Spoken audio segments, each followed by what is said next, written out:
Ali, quelle est votre réaction? Oui. Écoutez, je considère qu'il y a une lourde responsabilité du gouvernement australien. Parce que avoir laissé en liberté un monsieur qui était soupçonné de 20 viols, qui était soupçonné d'avoir assassiné sa femme, qui était de plus un agitateur islamiste reconnu, me paraît faire preuve d'une légèreté et d'une irresponsabilité condamnable.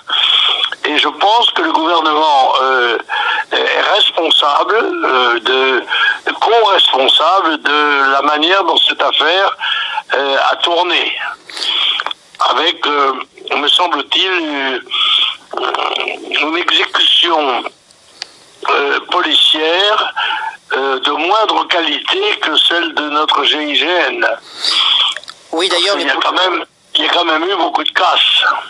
Tout à fait. Le Premier ministre... Ce genre de personnage, à mon avis, à partir du moment où commence la prise d'otage, le tireur de fusil à lunettes doit lui mettre une balle dans la tête, au plus tôt. Oui, le Premier ministre Tony Abbott s'est posé la question d'ailleurs.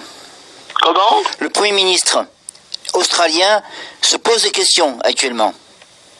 Oui, parce que on a dû sans doute vouloir négocier avec lui, discuter le bout de gras, etc. Voilà.